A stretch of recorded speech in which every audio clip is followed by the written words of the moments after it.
one creator with no studio backing just built something a billion-dollar company hasn't managed in over a decade of trying. Star Wars Theory's second Vader fan film, Vader Episode 2 Echoes of the Jedi, went live, and within days, fans weren't just praising it. They were comparing it directly to Disney's official Star Wars productions, not because of budget, cast, or studio resources, but because of one specific creative choice that drove every frame of the film.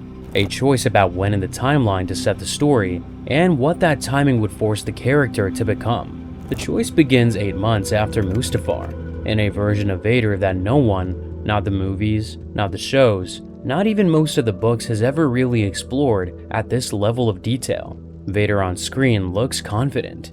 He's adapted to the suit, moves without hesitation, and carries himself like the weapon the Emperor built him to be. The film sets the story on Naboo, within walking distance of Padme's tomb, and includes a brief Force vision at the tomb itself. It's a creative choice that gives the audience an emotional frame most Vader stories skip entirely, even if the film doesn't build on it much beyond that single moment.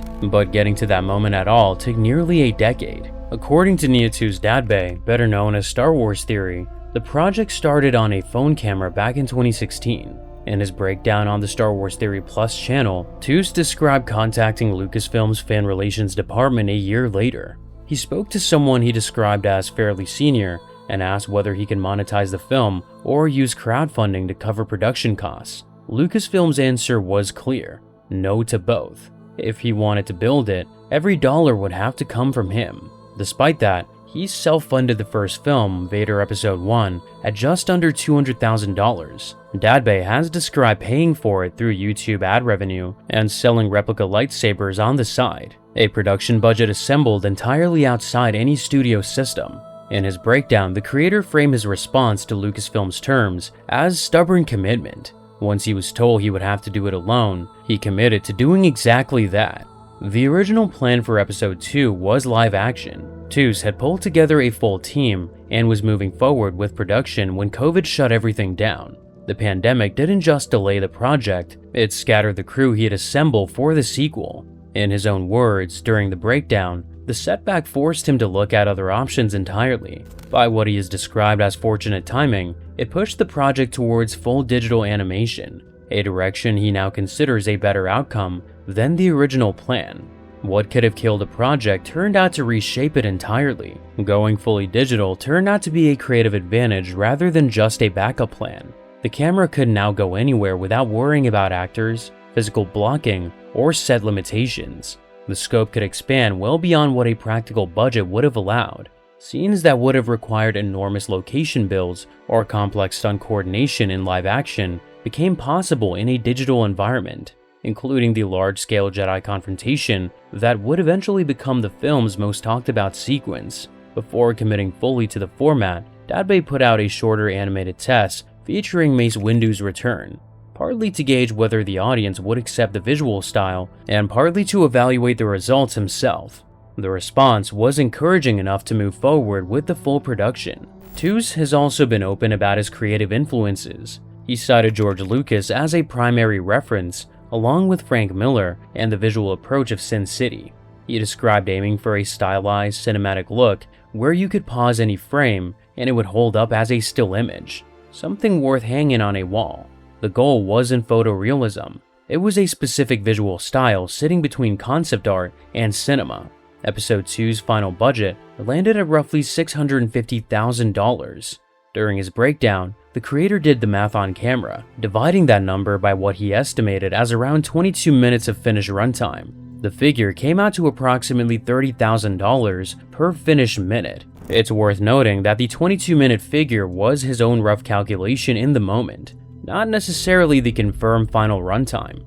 Regardless, the cost per minute puts the project closer to independent film territory than a typical YouTube upload. As Dadbay noted during the breakdown, at that price per minute, every scene had to earn its place.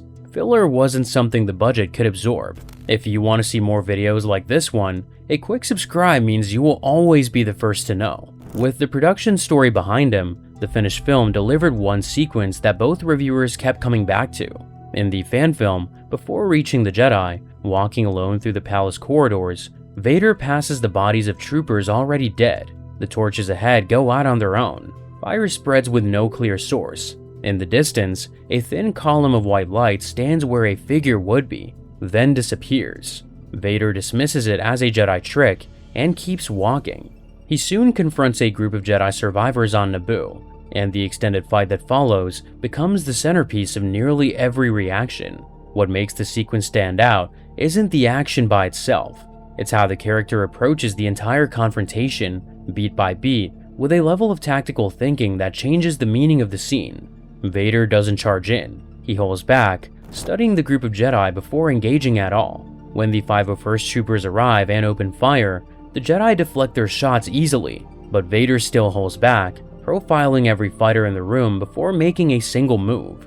When the character finally acts, he doesn't reach for his lightsaber first. He uses the Force to rip a grenade from one of his own hostage troopers and detonates it on top of the Jedi, killing 3 of his men along with 3 of theirs. Then he starts clearing the weakest fighters, throwing the younger Jedi aside while focusing on the most volatile member of the group, a fighter named Vyro. Rather than engaging Vyro head-on, he baits him. He provokes the young Jedi's anger, even referencing the younglings he killed, until Vyro breaks formation and rushes at Vader alone. Separated from his group, Vyro's skill no longer matters. Vader stops him cold with the Force and pushes him back. From there, the sequence shows something no other Vader story has put on screen. Vader deliberately isolates Vyro from his master, Kaldan. When Kaldan rushes in to protect his student, Vader uses the Force to grab Vyro's own lightsaber and stabs Kaldan with it, killing the master in front of his apprentice. What the scene suggests is cruelty with a purpose, not chaos. Vader spent years training under Obi-Wan Kenobi. He understands the Master-Padawan bond from the inside, and the film shows him using that knowledge to tear it apart. Even as Vader breaks apart Vyro and Kaldan's bond, he is still tracking everyone else in the group, sorting each remaining Jedi by weakness and adjusting his approach fighter by fighter. Then the real tension arrives. The one person Vader believed was dead walks into the fight. In Vader's mind, Windu is the person who took everything from him, not the Emperor, not the Sith's centuries of planning, but the Jedi Master who tried to kill his master, stood between him and saving Padme, and brought the Jedi to arrest the Chancellor. He was supposed to be dead. Instead, he announces himself with a brutal Force push that sends Vader across the room, burying him under rubble. As the 501st takes heavy losses and the odds shift against them, the remaining commander attempts to summon backup. The Emperor intervenes via hologram, ordering the officer to stand down and leave the fight to Vader alone. Even on the soil of Naboo, where Anakin's heart was buried, Palpatine is still the one pulling the strings of the Sith Lord's every move. When the Dark Lord tears free, Windu is standing in front of him as if nothing happened.